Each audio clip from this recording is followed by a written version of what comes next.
The last pharaoh, the lioness of the Nile. The incense of Kifi hung heavy in the air, a thick, sweet smoke that masked the scent of the desert heat and the salt of the Mediterranean. In the palace of Alexandria, a city built of marble and ambition, a woman stood at a window looking out toward the Pharos lighthouse. She was not the Hollywood beauty of modern myth. She was something far more dangerous. She was the most educated woman in the known world, a ruler who spoke 9 languages and the only member of her dynasty who had bothered to learn the tongue of the Egyptian people she governed. She was Cleopatra, and she was about to gamble an empire on a roll of a carpet. The Fugitive Queen. The year was 48 BCE.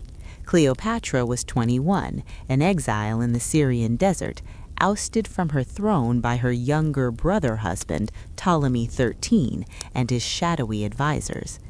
But the Roman civil war had spilled onto Egyptian shores. Julius Caesar, the man who had conquered Gaul and crossed the Rubicon, had arrived in Alexandria in pursuit of his rival, Pompey. Cleopatra knew that if she could reach Caesar before her brother did, she could win back her crown. But the harbor was blockaded, and the palace was a fortress of her enemies. Enter Apollodorus the Sicilian.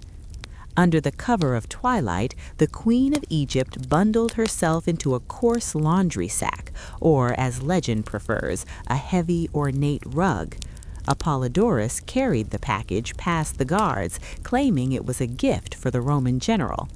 When the bundle was unfurled in Caesar's private quarters, it wasn't gold or silk that tumbled out. It was a dusty, defiant queen.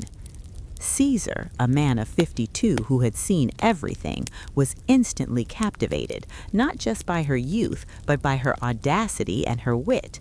By dawn, they were allies. By the next moon, they were lovers. The Siege of Alexandria.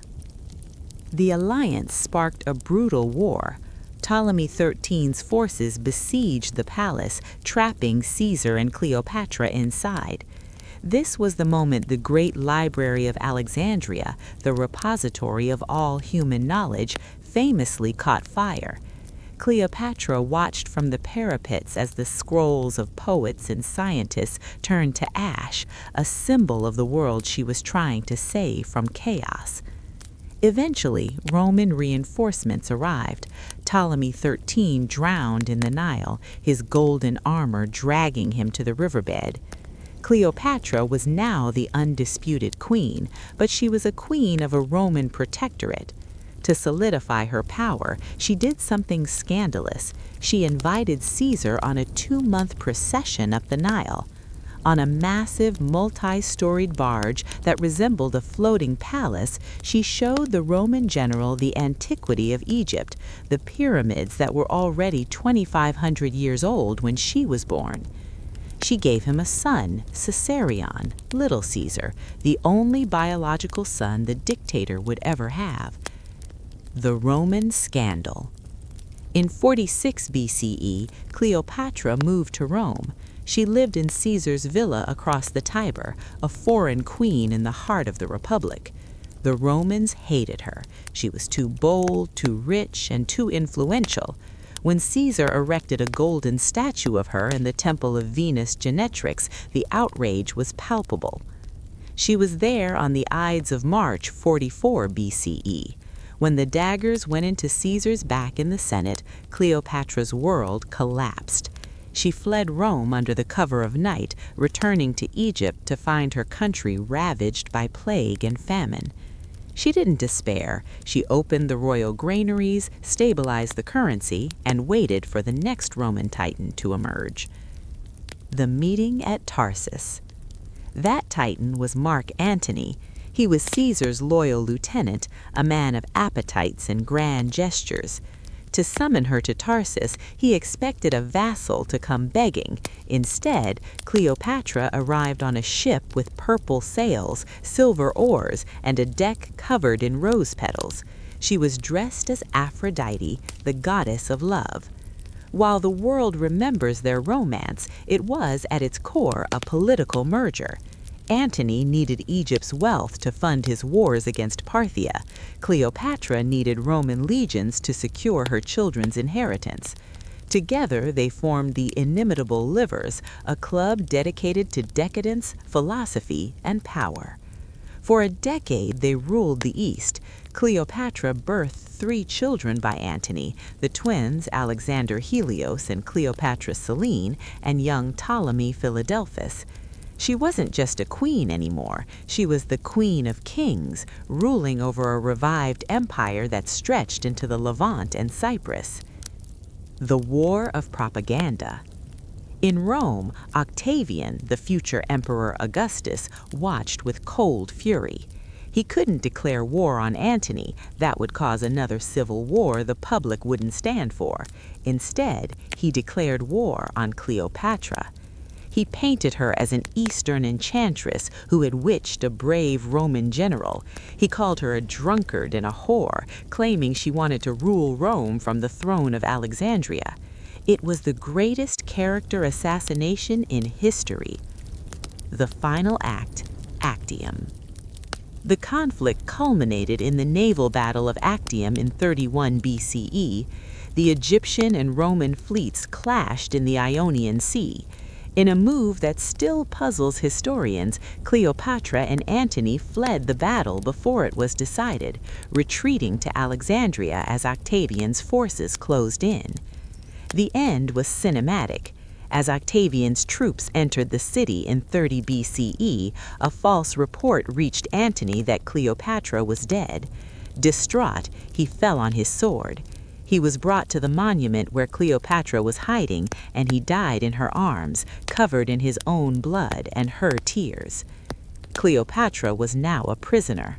Octavian intended to parade her through the streets of Rome in chains, a trophy of his triumph. Cleopatra, the daughter of a line of Macedonian kings, refused to be a spectacle. The Golden Death. On a hot August day, she requested a final meal of figs. Legend says an asp, the Egyptian cobra, a symbol of divine royalty, was smuggled to her in a basket of fruit. When Octavian's guards burst into her chamber, they found her dead on a golden couch, dressed in her full royal regalia, her crown straight, her dignity intact. One of her handmaidens, Iris, lay dead at her feet. The other, Charmion, was weakly adjusting the queen's diadem. Was this well done? The guard demanded. Extremely well, and as became the descendant of so many kings. The fall of the queen was not the end of her story. It was the birth of a mystery that has haunted archaeologists for 2 millennia. While the world remembers the drama of the asp, the historical reality of what followed is a chilling tale of power, erasure, and a tomb that remains one of history's greatest cold cases. The Shadow of Caesarion, the boy who could not live. While Cleopatra lay in state, a darker tragedy was unfolding. Her eldest son, Caesarion, was 17 years old. As the biological son of Julius Caesar, he was the greatest threat to Octavian's legitimacy. Octavian's advisor famously whispered, "A plurality of Caesars is not a good thing." Cleopatra had sent her son toward Ethiopia with a fortune in gold, hoping he could escape to India. But he was betrayed by his tutor, lured back to Alexandria with false promises of the throne, and quietly executed. With his death, the bloodline of the pharaohs was severed forever. The Vanishing Tomb. Where is the queen? Octavian, surprisingly, granted Cleopatra's final wish to be buried alongside Mark Antony. But where? For centuries, historians believed their tomb was swallowed by the sea during the massive earthquakes that sank the royal quarter of Alexandria in the 4th century CE. However, recent excavations at Taposiris Magna, a temple dedicated to Osiris outside the city, have revealed a 4,300-foot tunnel that some believe leads to the hidden resting place of the lovers. Imagine the scene, two of history's greatest icons hidden away in a secret chamber surrounded by the treasures of the Ptolemies waiting to be found. To find her today would be the discovery of the century, surpassing even King Tut. The science behind the myth. Was it really an asp? Modern forensic toxicologists have their doubts. A cobra bite is slow, painful, and messy. Cleopatra was a student of poisons. She had tested various toxins on condemned prisoners to find the most peaceful exit. Many scholars now believe she used a toxic cocktail, likely a mixture of hemlock, wolfsbane, and opium, hidden in a hollow hair comb. It would have brought a quiet, regal sleep within minutes, allowing her to control her final moments with the precision of a scientist. The Roman rebranding. After her death, the Roman spin machine went into overdrive. To justify the massive cost of the war, Octavian, now renamed Augustus, had to make Cleopatra look like a monster. The coins. He minted coins showing her with a hooked nose and masculine features to strip away her enchantment. The calendar. He renamed the month of Sextilis to August to celebrate the month she died and Egypt fell. The literature. He commissioned poets like Horace and Virgil to write about the fatale monstrum, the deadly monster. This is the version of Cleopatra that survived for 2,000 years, the Siren of the Nile. But the archaeological record tells a different story. It tells of a woman who was a CEO of a nation, a naval commander who personally led 60 ships at Actium, and a mother who negotiated the map of the world to provide for her children. The survival of the daughter. While her sons vanished from history, Cleopatra Selene survived.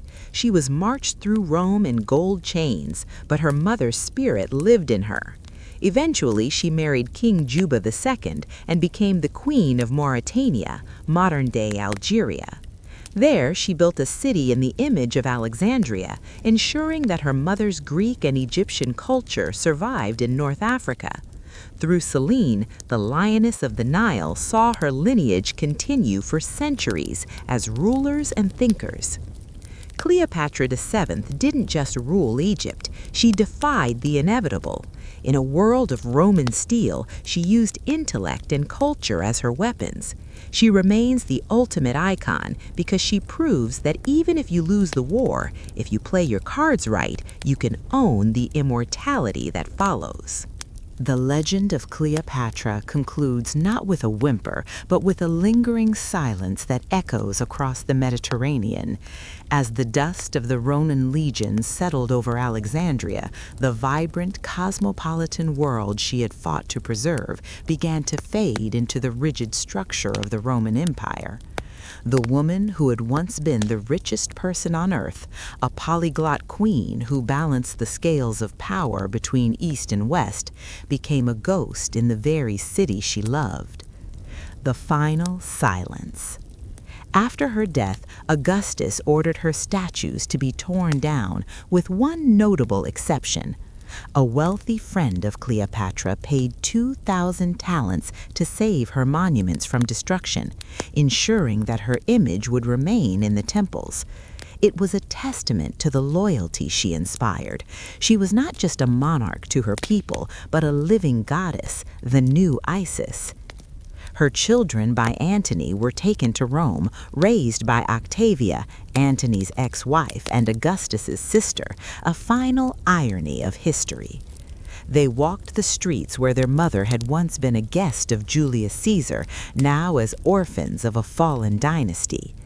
While the boys eventually disappeared from the records, her daughter, Cleopatra Selene, carried the torch of the Ptolemies into the mountains of North Africa, building a miniature Alexandria in the city of Caesarea. The mystery under the waves. Today, if you visit Alexandria, you will find a modern city built atop the ruins of the old. But beneath the surface of the harbor, in the dark, silt-heavy waters of the Mediterranean, the real Cleopatra still waits. In the 1990s, underwater archaeologists discovered the ruins of her royal palace. They found massive sphinxes, fallen columns, and statues of her ancestors, all preserved in the mud. Somewhere in that sunken city, or perhaps hidden in the desert sands of Taposiris Magna, lies the tomb she shared with Antony. It remains the ultimate prize of archaeology, a hidden chamber that holds the truth of her final moments. The Immortal Queen. Cleopatra's true victory was not in the battles she won, but in her refusal to be forgotten. She knew that power was fleeting, but myth was eternal. By choosing her own end, she robbed Augustus of his total triumph. She denied him the chance to break her spirit, and in doing so, she became a symbol of resistance, intelligence, and female autonomy that transcends time. As the sun sets over the modern Nile, the light hits the stones of the temples she once walked.